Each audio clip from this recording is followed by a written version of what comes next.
You're listening to Radio Kidnappers, the voice of Hawke's Bay. This is the programme called... Absolutely marvellously sparkling, wonderful world of Wardini books. That is very well said. How are you, Lou? I'm very well. You're looking How are you? Good. Yeah, I'm a box of birds. I was just saying to my daughter, who is... the whole family's got COVID, and my other daughters have had COVID, and I haven't. I said to them, I'm a machine. They said, well, you're going to break down pretty soon, but not me. No, you won't. I'm a rock. Superhuman. You'll be fine.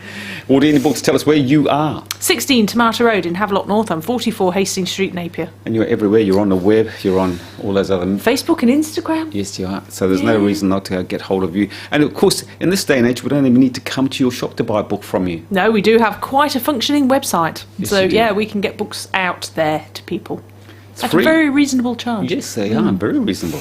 You can't beat a good book, can you? No, absolutely not. And we've got 3 good books to look at today. One is called Matariki. Can you see the sparkles in there? I can. That's where I got the sparkling word from, because I hadn't prepared my long introduction again.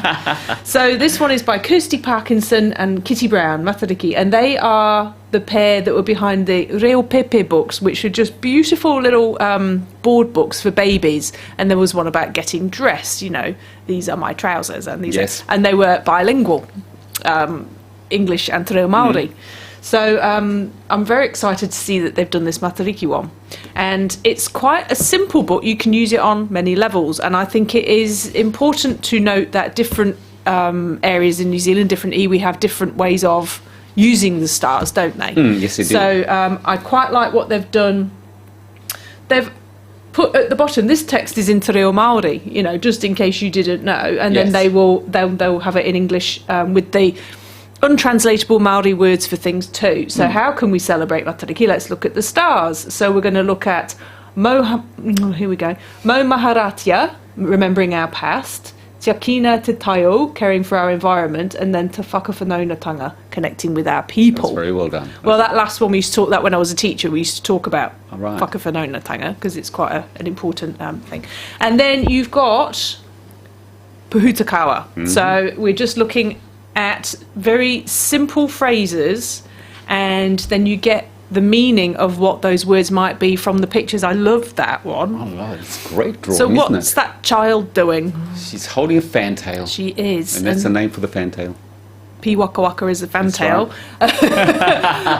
Tupuarangi. So if you go to the back later on, it gives you a little strip of the picture, oh, yes, and then it gives you an explanation of what that word was about. So you can talk about what's happening in the picture, and she's holding the fantail, but in that one, the tupuarangi is appreciate the earth and things that grow and thrive above ground, trees, flowers, birds and bugs. So she's like communing with nature.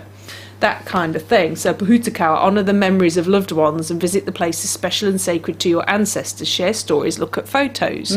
So these are the aspects of Matariki that aren't necessarily just to do with looking at some stars and it being the Māori New Year. There's a lot more to it than that. So what are they doing with that one? Tupuanuku. They are harvesting. Yeah. So collecting the kai for a feast for Matariki. So I just think this is a really beautiful, simple book that explains concepts around some of the things that will be... Because now we've got a national holiday, we're all going to become quite into it, aren't we? Yes, we are. And I really like this. There's YT, and then there's Waita. One is sea. Yeah, yes. Freshwater. That's right. And the sea. Yeah, so I just thought that was a really beautiful book. I love the illustrations.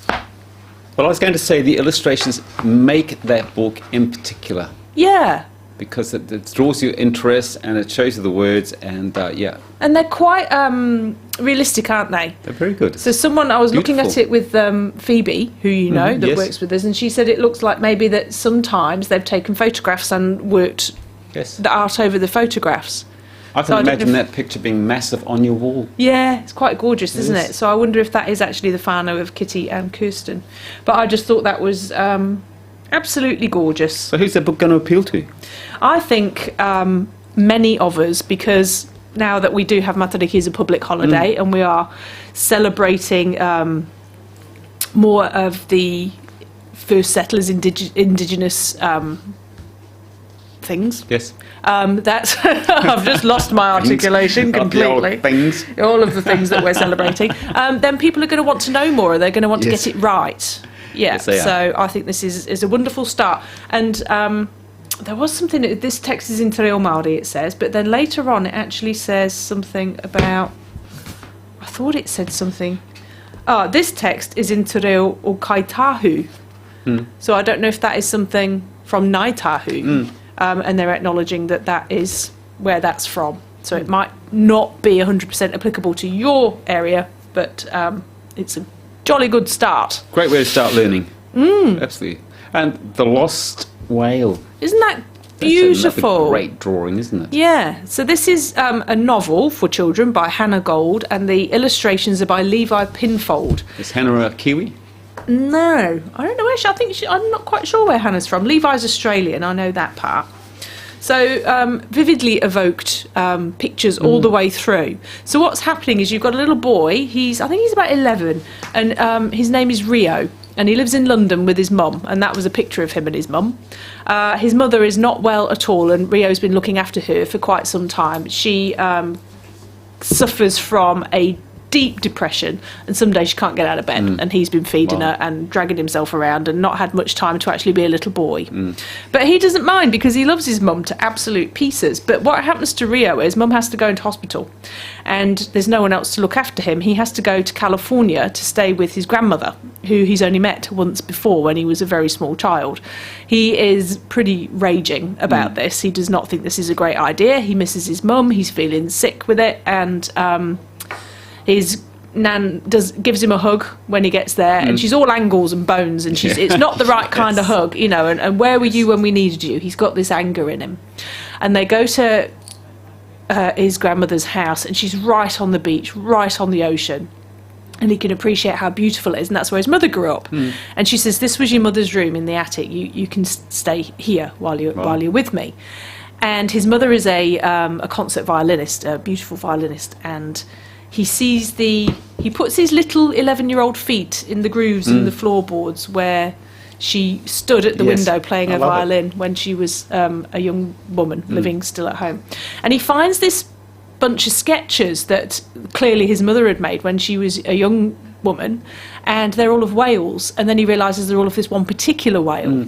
And he makes a friend, and her father runs whale watching tours, because where they are is a very big whale watching area.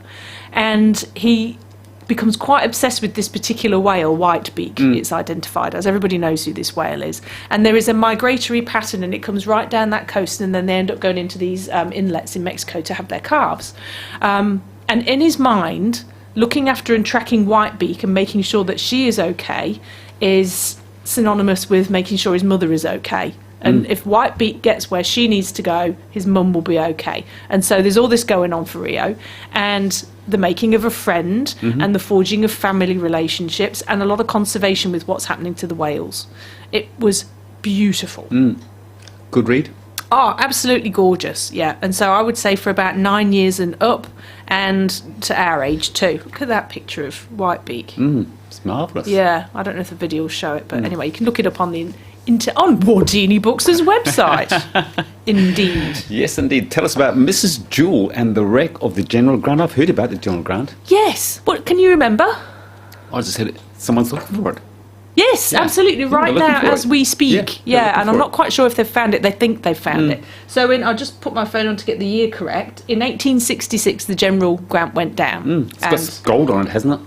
Yes. Yes, that's lots of it. It was gold. full of Lots miners who had, and their wives, and they had sewn a lot of the gold, because you weren't supposed to take it on the ship like that. They'd sewed it into their clothes and stuff. And they were travelling from Melbourne to England, is where Mrs. Jewell is aboard, and her husband, Mr. Jewell, funnily enough, Mary and Joseph, which had just occurred to me that they were very biblical names as we came to air. So they're on board, they're just married. She's quite a lot younger than him. She's 22 years old, quite naive in many ways, and he's older. But they have got together as a marriage of convenience almost, and then they have fallen in love, and they've got this lovely relationship, and life is so good for Mrs. Jewell, and you get this beautiful description of what life is like on board the boat. They're going to England because his family are from Clovelly and Devon, and he's got the gold, and they're going to have this marvellously comfortable life. And Mary, who's originally from Manchester and came out to and worked in service really, is desperately looking forward to this. I bet she is. But yes, you know what happens. So, historic fact now. So this is what Christina Sanders, the author, has fictionalised accounts from survivors. So on that ship, the ship goes down in a cave. It kind of wrecks in a cave system around the Auckland Islands, and only 15 people survive. One woman, Mary Jewell. And they are shipwrecked on this subantarctic island. It is freezing. There is nothing to eat.